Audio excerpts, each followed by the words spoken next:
I donated a kidney to my sister. While I was recovering, she got pregnant by my husband to secure the inheritance. At her baby shower, I revealed the $15,000 she paid a doctor to lie about needing my kidney. What they didn't know is that the trust fund is voided by infidelity. Hello everyone. Thank you for being here with me today. Before I begin my story, I'd love to know which city you're joining us from. Please feel free to share in the comments. Now, let me take you into this story. 14 months ago, we got the diagnosis. I remember the doctor's office so clearly, the smell of antiseptic, the low hum of the air conditioner, the way the leather on the visitor's chair was cracked and worn. My sister, Brenda, was sitting next to me, twisting a loose thread on her sweater. My husband, Walter, was on my other side, his hand resting on my knee, but it felt a million miles away. The doctor, a man named Evans, wouldn't look us in the eye at first. He just kept shuffling papers. Finally, he cleared his throat. Progressive renal failure, he said. The words just hung there in the air, thick and heavy. He explained it all in a clinical monotone: stages, dialysis, prognosis.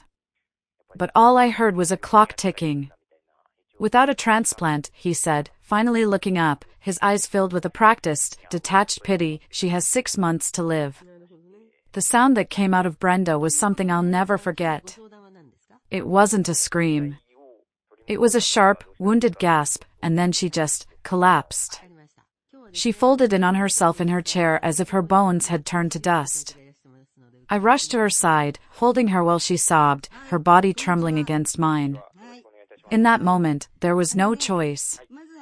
There wasn't even a decision to be made. There was only my little sister, the girl I'd taught to ride a bike and helped with her homework, and she was dying. I'll do it, I said, my voice clear and steady. I'll get tested. I'll give her my kidney. Walter squeezed my shoulder. Carol, honey, are you sure? We need to think about this. But there was nothing to think about. We were a match, of course we were. It felt like fate. The weeks leading up to the surgery were a blur of appointments, tests, and forced family optimism. Brenda was terrified, but hopeful. She'd call me late at night, her voice small. You're really doing this for me? Always, I'd say. That's what sisters do. The day of the surgery, I held her hand as they wheeled us into the pre-op area. I smiled at her, trying to pour all the strength I had into that one look. I'll see you on the other side, I whispered. We're going to be fine. And we were. The surgery was a success. The doctor said her body accepted my kidney almost immediately. It was a perfect match. A miracle.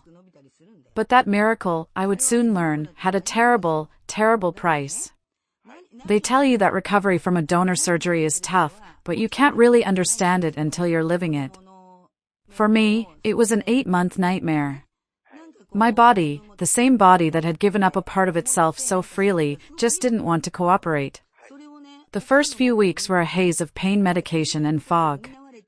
When the fog started to lift, the real problems began. Infections. I had 3 of them, back to back. Each one meant another course of powerful antibiotics that left me nauseous and weak. I had drains that seemed to be a permanent part of my anatomy, and a constant, low-grade fever that clung to me like a second skin. I was always tired. Not just sleepy tired, but a deep, cellular exhaustion that made lifting my head off the pillow feel like a monumental task. Brenda, on the other hand, was a medical marvel. 2 weeks after the transplant, she was walking around as if nothing had happened. The color had returned to her cheeks, she had energy, she was glowing. Everyone said it was my gift that had done it. My sacrifice had brought her back to life. She started coming over to my house every day to take care of me. At first, I was grateful. Walter was busy with work, and I needed the help. She'd fluff my pillows, bring me tea, and tell me about all the things she was planning to do now that she had her future back. But I started noticing things. She spent less time in my room and more time downstairs with Walter. I'd be lying in bed, listening to the low murmur of their voices from the kitchen. Then I'd hear laughter. Not just a polite chuckle, but deep, happy laughter. It was a sound I hadn't heard in my house for months, and a small, ugly part of me felt a pang of jealousy. They were living, while I felt like I was still just surviving. The house started to feel different. It was cleaner, more organized. Brenda had taken over the cooking, and the smells wafting up the stairs were rich and wonderful, but I was usually too sick to eat more than a few bites. Walter would come into my room at night, kiss my forehead, and tell me how wonderful Brenda was, how she was holding everything together. "She's a lifesaver, isn't she?" he'd say. And I'd just nod, too tired to say anything else. I was supposed to be happy for her. I was happy for her. But a cold knot of dread was beginning to form in the pit of my stomach, and I had no idea why. The weeks bled into months. I was still tethered to medications, still dragging myself around the house like a ghost. Brenda was a permanent fixture now. She'd arrive in the morning, full of energy, her purse slung over her shoulder, and Walter would greet her at the door with a smile that felt too bright. They had their routines. They'd drink coffee together at the kitchen island, their heads bent close together, whispering. If I came into the room, they'd pull apart and smile at me, asking how I slept. It felt staged. Rehearsed. One night, I couldn't sleep. The pain was a dull, constant ache in my side. I got up to get some water around 2 a.m. The house was dark and silent. As I passed Walter's home office, which he often used as a guest room when my snoring got too bad, I saw a sliver of light under the door. Then, the door creaked open. Brenda slipped out, closing it silently behind her. She was wearing one of Walter's old t-shirts. She didn't see me standing in the shadows of the hallway. She tiptoed back to the main guest room where she'd been staying. My heart was pounding so hard I could hear it in my ears. I stood there for what felt like an eternity, unable to move. No, I told myself. You're imagining things. The medication is making you paranoid. I tried to believe it. I wanted so desperately to believe it. But the distance between me and Walter grew into a chasm. His nightly visits to my room went from sporadic to non-existent. One afternoon, as I was struggling to change the dressing on my incision, he stood in the doorway, not even looking at me, and blurted out, "Brenda recovered so quickly. Why can't you?" The cruelty of it stole my breath. He didn't say it with anger, but with a kind of weary impatience, as if my slow, painful recovery was a personal inconvenience to him. I didn't have an answer. I just looked down at my hands, which were trembling. I started to feel like a stranger in my own home, a problem to be managed. Brenda was the vibrant, healthy one. She and Walter were a team. They ran the house, they made the plans, they shared the jokes. I was just the sick woman in the upstairs bedroom, a constant, dreary reminder of a past crisis they were both eager to move on from. I told myself I was being paranoid, that the pain was clouding my judgment. I clung to that hope. Until my father's birthday party. My dad's 70th birthday party was the first big family event I'd been to since the surgery. Getting ready felt like climbing a mountain. I put on makeup to hide the dark circles under my eyes and chose a loose-fitting dress to hide how much weight I'd lost. When Walter and I arrived, Brenda was already there, holding court. She looked beautiful, radiant in a bright blue dress, my blue dress, the one I wore for my graduation. She was laughing, and everyone was gathered around her. The party was in full swing when my dad tapped a glass for a toast. After he said a few words, Walter and Brenda looked at each other. He took her hand, and they stepped into the center of the room. "We have some wonderful news," Walter announced, his voice booming with a confidence I hadn't heard in years. He beamed at Brenda. "We're expecting a baby." Silence. For a full 10 seconds, the only sound was the music playing softly in the background. My brain couldn't process the words. We're expecting. Who was we? My eyes went to Walter, then to Brenda's hand, resting protectively on her still flat stomach. The silence was broken by a smattering of confused applause. Then more. My mother started crying happy tears. All eyes were on my husband and my sister. No one denied it. No one looked at me. I felt the room start to spin. I turned and walked out, pushing through the stunned crowd, and didn't stop until I was outside in the cool night air, gasping for breath. The confrontation that night was quiet and brutal. They came home a few hours after I did. I was sitting in the dark living room, waiting. They flicked on the light, unsurprised to see me. They didn't even have the decency to look ashamed. It just happened, Brenda shrugged, leaning against the doorframe. You were busy dying. We couldn't wait forever. Walter was even worse. He walked over to the bar and poured himself a drink, his back to me. Look, Carol, he said, without a shred of shame in his voice. The family trust is for the first grandchild. We secured it. It's for the family. The inheritance. That's what this was about. My grandfather had set up a substantial trust fund, and the primary beneficiary would be his first great-grandchild. Brenda's voice was like venom. I can give him a child, Carol. You're not even good for that. The worst, the absolute worst, was my mother. She called the next day. You've already done your part, honey, she said, her voice dripping with false sympathy. You gave her a kidney. A kidney for a new life. It's a fair trade.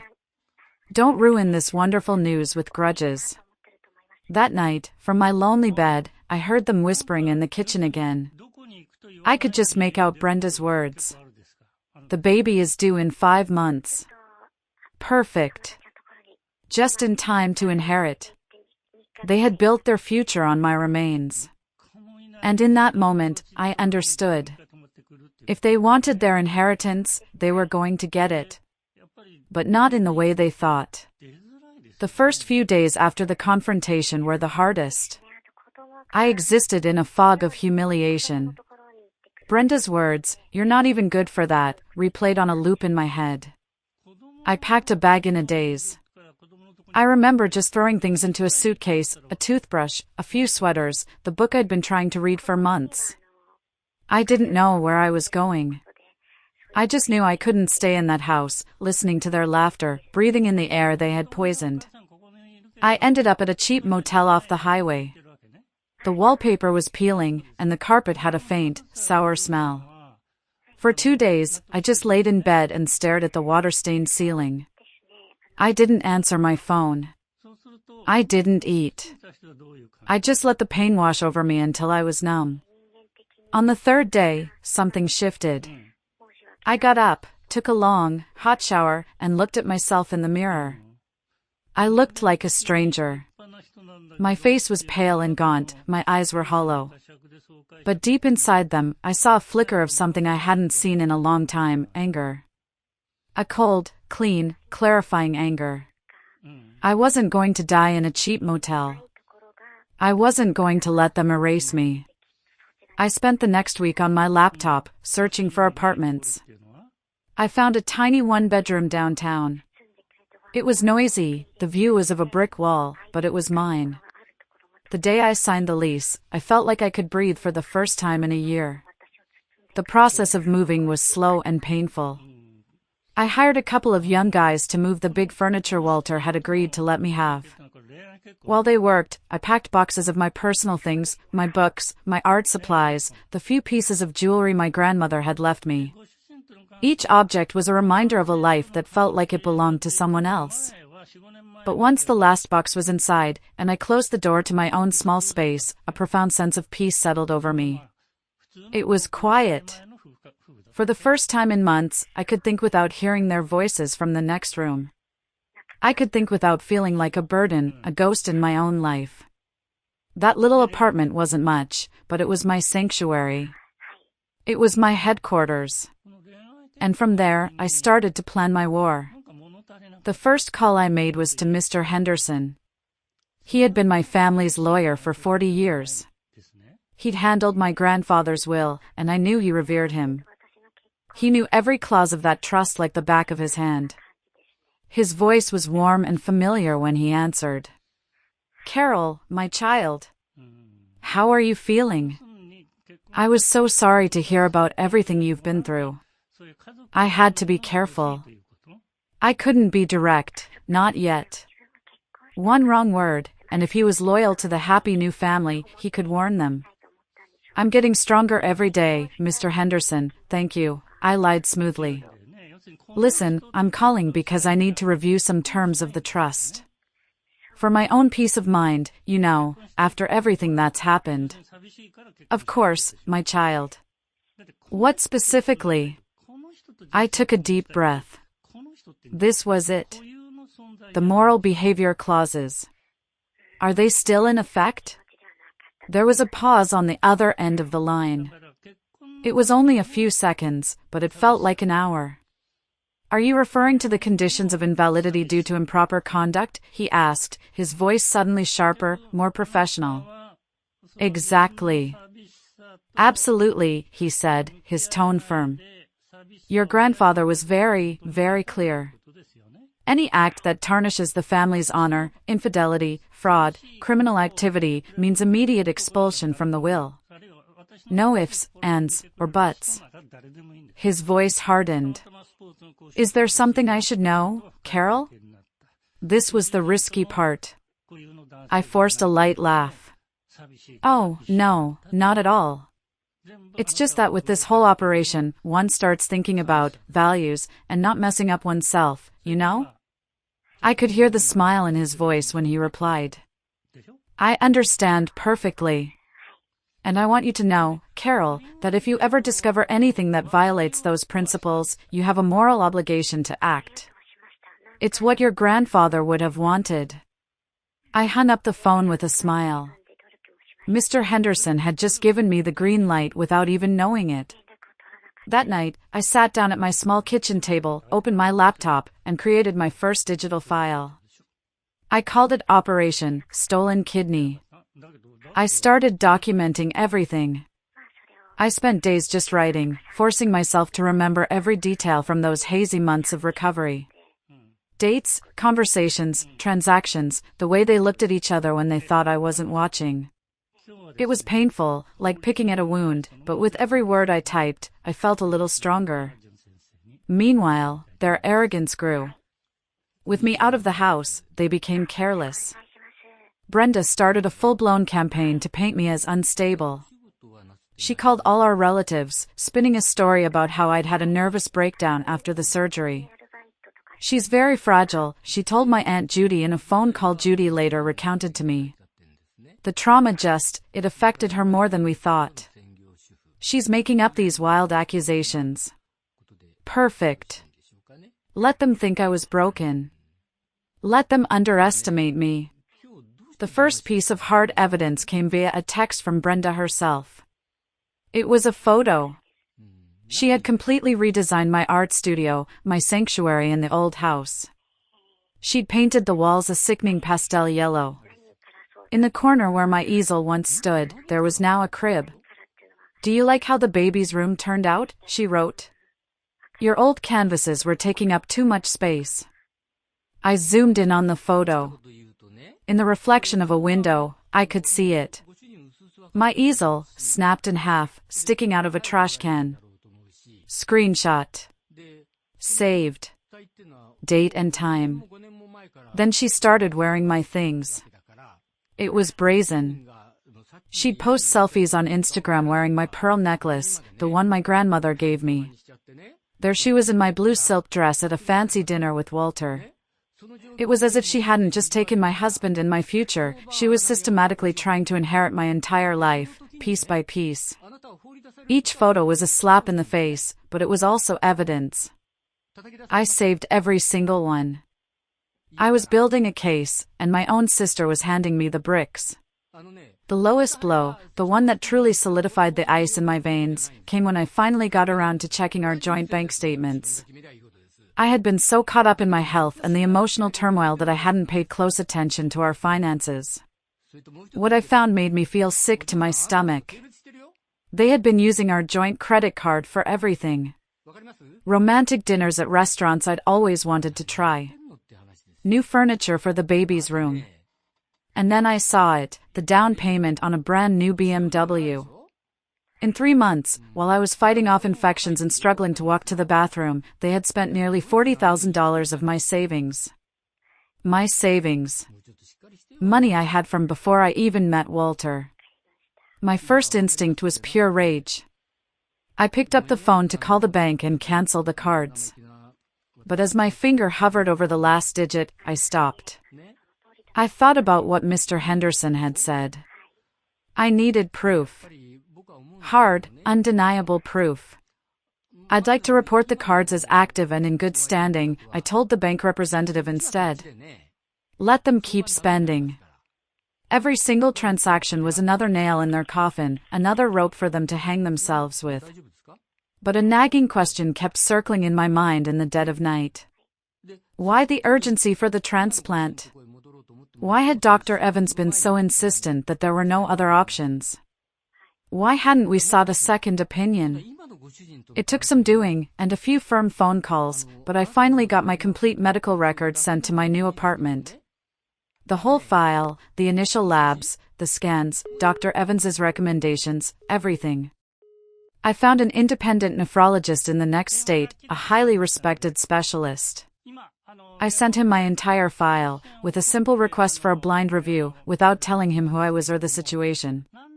His response came a week later in a crisp, professional email. It chilled me to the bone. He confirmed that my condition was real, yes. But his next words made the floor drop out from under me.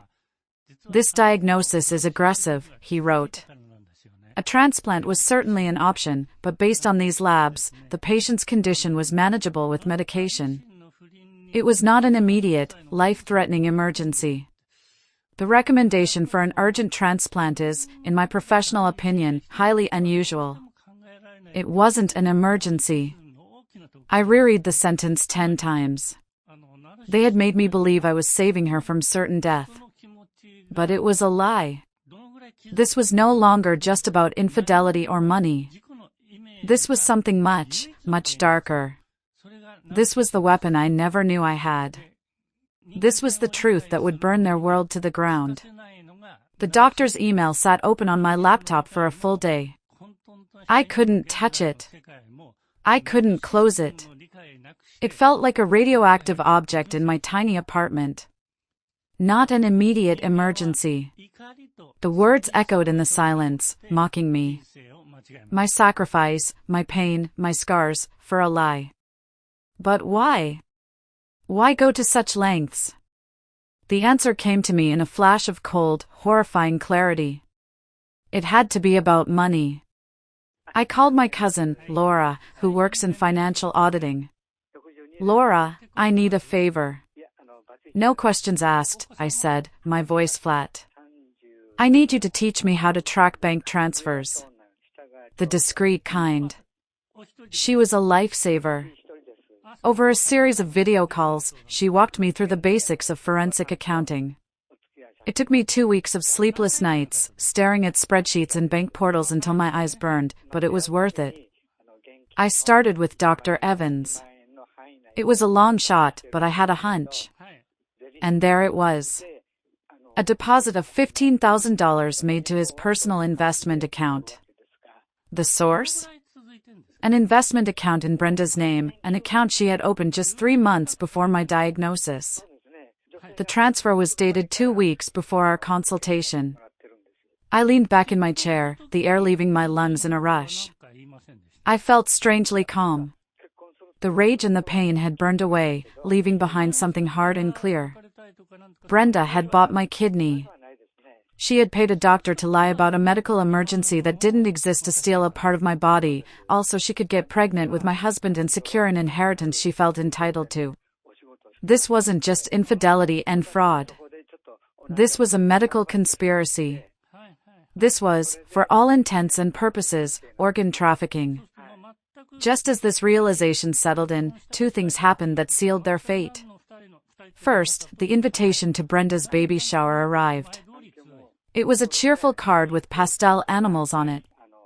Tucked inside was a handwritten note in Brenda's loopy cursive, "Hope you can make it. You wouldn't want the whole family to think you're still having your little crisis and end up all alone, would you? XOXO." It was a veiled threat. Emotional blackmail. I RSVP'd immediately. Wouldn't miss celebrating your new life for the world. Second, my husband made his final, stupid move. He had his own lawyer serve me with divorce papers. In the petition, he demanded the entire house, claiming he needed a stable home for his new family. He had also changed all the passwords to our shared accounts, blocking me from my own money. He thought he had me cornered. He thought he had won. But all he had done was hand me the exact date and location for his public execution. The baby shower was in 2 weeks. It was time to prepare the perfect gift. The first blow landed on a Tuesday morning. I put on my most professional voice, the one I used to use in business meetings, and called Mr. Davis, the trust administrator. "Good morning, Mr. Davis," I began, my voice steady. "My name is Carol Herrera. I am calling to report a serious violation of the moral clauses of the Herrera Family Trust." There was a stiff silence on the other end. "Miss Herrera," he said finally, his voice cautious. "These are very serious accusations." "I'm aware," I replied coolly. "I have documented evidence of infidelity and financial fraud perpetrated by the current beneficiaries, Brenda and Walter Herrera. I have bank statements, photographs, and text messages that confirm it." "What is the protocol?" The silence this time was longer, about 20 seconds. I could hear the faint sound of him typing. "Send me everything via certified mail," he said, his tone all business now. "Once I review the documentation, I will take the appropriate measures according to the Trust's regulations." "How much time do you need for the review?" 24 to 48 hours for a preliminary analysis." 30 minutes later, I was at the post office, sending a package that felt as heavy as a bomb. It contained copies of the BMW statements, the restaurant bills, the screenshots of Brenda wearing my stolen jewelry on her Instagram, and a copy of the divorce petition where Walter demanded our house for his new family. The call came on Friday morning. It was Mr. Davis. His voice was clipped, furious. "Mrs. Herrera, after reviewing the documentation, the trust is immediately frozen. The violations are flagrant and multiple." My heart gave a single, hard thump. "When does it take effect?" "It is already in effect," he said. "I am notifying all financial institutions and the bank that manages the property at this very moment." It was 10 a.m. By 6 p.m., my phone rang. It was Brenda, and she was hysterical. "What did you do?" she shrieked. "We can't get into the house. The cards don't work." "I have no idea what you're talking about," I lied calmly, savoring every second of her panic. "Don't play dumb with me. I'm pregnant and you're doing this to me." She hung up. 5 minutes later, the first message appeared in the family group chat. It was Brenda, playing the victim. "My sister wants to leave me on the street while I'm pregnant, all out of pure malice." I waited. I let her version of the story sink in for a full hour. I let the messages of sympathy from clueless relatives pile up. Then, I uploaded a single photo to the chat. No caption. Just the invoice for the BMW, for $47,000, paid with my card. Dated exactly during my worst month of recovery. The chat went completely silent.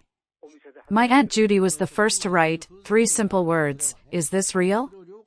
"Completely real," I replied. And there's more where that came from. My mother tried to call me, but I sent it straight to voicemail. I wasn't ready for the think of the family lecture. Not yet. The fun was just beginning. With no access to the house or the trust fund money, Walter and Brenda had to move in with my parents. I could only imagine the scene, a two-bedroom house with 3 adults, a baby on the way, and 2 enormous, wounded egos. My mother, who had been so quick to preach about forgiveness, now had to live 24/7 with the consequences of her choices. 3 days later, I got a text from Walter. "This is ridiculous. Can we sort this out like adults?" "Sure," I texted back. "Like the adult you are, you can start by paying me back the $40,000 you spent without my permission. We can discuss that in the divorce," he replied. "We are discussing it now. My lawyer says I have a solid criminal case for financial fraud." He didn't reply. But their desperation was making them sloppy. Brenda's next move was to go to court seeking a restraining order against me for systematic harassment. My lawyer and I sat in the courtroom as the judge read her petition. He looked up at her over his glasses, his face a mixture of confusion and disbelief. "Ma'am," he said, his voice flat. "Let me get this straight. You're alleging that your sister is harassing you by reporting actual fraud to the corresponding legal administrator? In what world does that constitute harassment?" The petition was dismissed in 15 minutes. Tapped out and desperate for cash, Brenda then made her biggest mistake yet. She started selling my jewelry online. My Aunt Sophia saw it first. She sent me a screenshot from Facebook Marketplace. It was my grandmother's pearl necklace.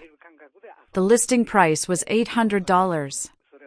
"Isn't that the necklace Grandma gave you?" her message read. That same afternoon, I was at the police station. I had photos of the jewelry, purchase receipts, my aunt's testimony, and screenshots of Brenda's online listings. "I want to press charges for theft," I told the officer. A civil dispute had just turned criminal. The summons sent Brenda over the edge. But it was Walter's desperation that handed me my final piece of evidence. My phone rang at midnight. It was Walter. He sounded completely unraveled. "Please, Carol. We need to talk. This has gotten out of control." Before I said a word, I tapped the record button on my phone. "There's nothing to talk about, Walter." "No, listen," he pleaded. "I can give you money. My dad lent me $20,000. Just withdraw the notification to the trust and the police report. Please." This was it. The moment I'd been waiting for. I kept my voice cold and steady. "Why would I do that, Walter? What are you so afraid of?" And then he just broke. The words came tumbling out, a pathetic, cowardly confession. "Look, the pregnancy, it was her idea, okay? She said if we had a baby, the trust would become automatic. She said the inheritance would be ours, no questions asked." I didn't know about those weird clauses. I let the silence hang in the air for a moment before I went in for the kill. "So, you planned the pregnancy specifically for the inheritance?" "Yes." "No." "Well, yes, she planned it. I just participated." Bingo. A recorded confession of conspiracy to commit fraud. I had him. But I pushed one last time. "And the kidney thing? Was that part of the plan, too?" There was a pause. I don't know about that," he stammered. "She never told me. But now that I think about it..." "Think about it carefully, Walter," I said, my voice like ice. "And then get ready to explain it to a judge." I hung up the phone. I had everything I needed. The only thing left was the performance. And the baby shower was just a few days away. The baby shower was at my parents' house. The place was packed, aunts, cousins, family friends, all buzzing with excitement and awkward tension. The whole house was decorated in pale pinks and blues, a monument to their lies. I arrived at 2:30, half an hour late, carrying my laptop and a small projector in a bag. Brenda ran to hug me at the door, her belly swollen under her dress. Her smile was wide and fake. "I'm so glad you came. I thought you were still angry." "Not at all," I said, smiling back with just as much falseness. "I'm super excited to celebrate your new life." Walter was in the garden, trying to look like the proud father-to-be. When he saw me, all the color drained from his face. After about an hour of forced cheerfulness, I went to the front of the living room. "Hey, everyone," I announced as I connected my laptop to the projector. "Brenda, Walter, I've prepared something very special for the baby. Instead of a boring speech, how about we look at some family memories?" Brenda clapped her hands. "How sweet. Everyone will love it." If only she knew. Everyone settled into their chairs, expecting a slideshow of romantic photos. The first slide appeared on the wall. The title read, "A Timeline of Love." Then, the first entry appeared below it. "Kidney surgery, March 15, 2023. A confused murmur went through the room. The next entry appeared. "First charge at Romantic Hotel, March 28, 2023. The silence was immediate. I saw Brenda's face freeze, her smile turning into a horrified mask. "How interesting," I said in a sweet, conversational voice. "Barely 2 weeks after the surgery. You must have been feeling much better, Brenda." Next slide. It was a bank statement, blown up on the wall. Every personal charge was highlighted in red. The last one was the biggest. BMW down payment, $47,000. Paid with my card during my 3rd month of recovery. My Aunt Judy stood up. "Carol, what does this mean?" "It means that while I was connected to drains and fighting for my life, they were spending my money building their love nest." "This is insane!" Brenda finally shrieked. "You're making this up." "Really?" I clicked again. Screenshots from her Instagram appeared, her wearing my pearl necklace, my blue dress, my diamond earrings. "Did I also invent that you're wearing my stolen things?" The room erupted in whispers. My mother looked mortified. "But wait," I said, raising my voice. "There's more." Next slide. The official bank documents. A wire transfer. Transfer of $15,000. Sender, Brenda Herrera. Recipient, Dr. Evans. Date, February 28, 2023. 2 weeks before my emergency diagnosis. The silence was absolute. You could have heard a pin drop. "And this must also be a fabrication," I said, my voice dripping with sarcasm. Next slide. The complete second medical opinion from the independent doctor. The key phrases were highlighted in bright yellow. Diagnosis, renal condition manageable with medication. Normal life expectancy. Immediate need for transplant, none. My mother brought her hands to her mouth, a horrified gasp escaping her lips. I turned from the screen and looked directly at my sister. My voice was no longer sweet or sarcastic. It was as cold and sharp as a surgeon's scalpel. "You bought my kidney," I said, the words cutting through the air like a knife. "You paid a doctor to lie about a medical emergency that didn't exist to steal a part of my body." The room exploded. Aunt Judy screamed, "Oh my God!" My cousin started crying. But I wasn't done. I faced Walter, who was standing frozen, trembling. "And you're right, this is an ambush," I said to him. "And here comes the best part." I pressed play. His voice, tinny and pathetic, filled the room from my laptop speakers. "The pregnancy, it was her idea, okay? She said if we had a baby, the trust would become automatic." The reaction was instant. Gasps, stifled cries.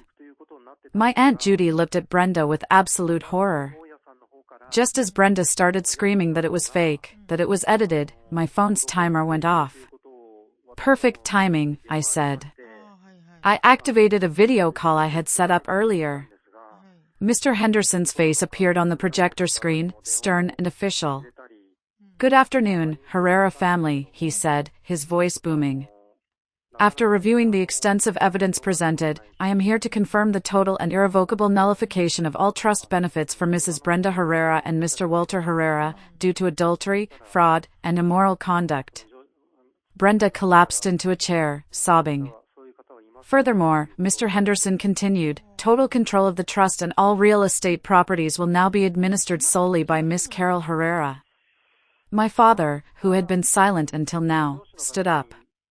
His face was livid with shame, his voice trembling with fury as he pointed a shaking finger at Brenda and Walter. "Get out!" he roared. "Get out of this house now!" "Dad," Brenda cried. "I am not your father," he bellowed. "A daughter of mine would not have done this. You sold your sister's kidney." Just then, Walter's father, who had arrived late, walked in. He had heard everything from the doorway. He walked straight up to his son and slapped him with a force that echoed through the room. "You are not my son," he said, his voice low and guttural. "Not after this. Get out of my sight." They stumbled out of the house in shame, carrying nothing but Brenda's purse. The entire family watched them go, their faces a mixture of disgust and pity. The party was over. If you are still listening, if you've followed me on this journey to this very moment, please help me by liking this video and commenting with the number 1 below. It will let me know that you gave me a like, and it will tell me that you've been here with me through this whole nightmare. Your support is a bigger encouragement than you could ever know. Please, comment with the number 1, and listen as I tell you how it all ended. 2 years have passed since that day. The baby shower, or as my family now calls it, the verdict, changed everything. The first thing I did was sell that house. I couldn't live in a mausoleum of betrayal. I sold it, along with most of the assets from the trust, and I invested the money wisely. I moved into a modern, bright apartment downtown. It's small, but it's completely mine. There are no ghosts here. I also started therapy. My therapist helped me understand that the coldness I had to adopt to survive that ordeal wasn't a flaw, it was a shield. She taught me how to put it down when I didn't need it anymore, but to keep it close, just in case. Last year, I got a tattoo over my surgery scar. It's a phoenix, rising from flames. It's a reminder that sometimes, you have to burn everything down to be reborn. My relationship with my parents is cordial, distant. We see each other on Christmas and birthdays. We talk about the weather and my work. There's no real forgiveness, not yet. But there is a functional coexistence, based on a new respect they are now forced to give me. They never question my decisions again. Aunt Judy keeps me up to date on the family gossip, even when I don't ask. Brenda had the baby, a little boy, about 1.5 years ago. She and Walter live in a cramped 1-bedroom apartment across town. She works 2 part-time jobs, and he's bounced between temp gigs ever since his company fired him when the scandal got out. According to my aunt, Brenda constantly blames the child for ruining her life. Poetic justice, I suppose. The police investigation concluded. For the theft of my jewelry, Brenda received a suspended sentence, a hefty fine, and 3 years of probation. It's a permanent stain on her record that will show up on any background check, a constant reminder of her choices. My ex-husband, Walter, sent me a long email about 6 months ago. The subject line was, "I am so sorry." I deleted it without reading. His opinion, his apology, his very existence, it no longer holds any value in my life. And Dr. Evans? The state medical board received a very convenient anonymous package with all the evidence of his fraud.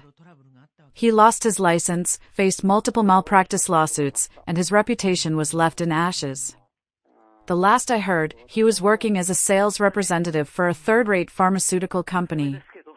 From deciding on life and death to selling pills for heartburn. Sometimes, people ask me if I feel bad for destroying my own sister. My answer is always the same. I didn't destroy her. I just turned on the light so everyone could see what was already rotten. There's one last piece to this story. One final act of justice. With part of the money from the trust, the inheritance they tried so hard to steal, I established an educational fund. It's in my nephew's name. He is an innocent in all of this, and he deserves a future. The administrator has very clear instructions. When the boy turns 18, he will receive a letter.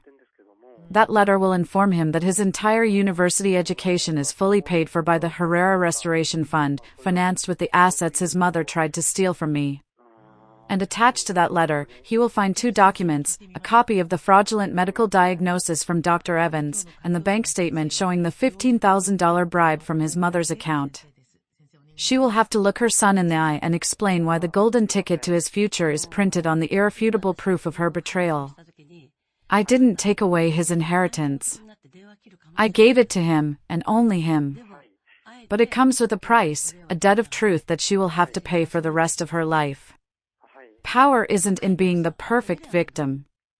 It's in turning pain into growth, betrayal into wisdom, and injustice into the unwavering determination to never, ever let yourself be underestimated again. I am stronger now, and freer, than I ever imagined possible. And that is a future that no one can ever take from me.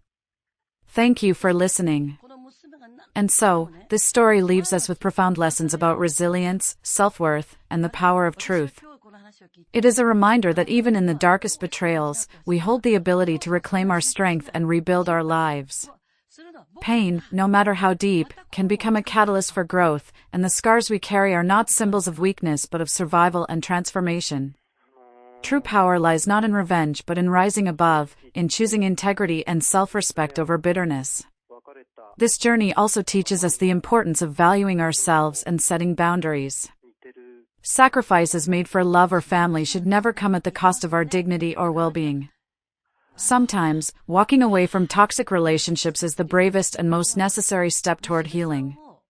Justice is not always about punishment, it's about restoring balance, about ensuring that truth prevails and lessons are learned.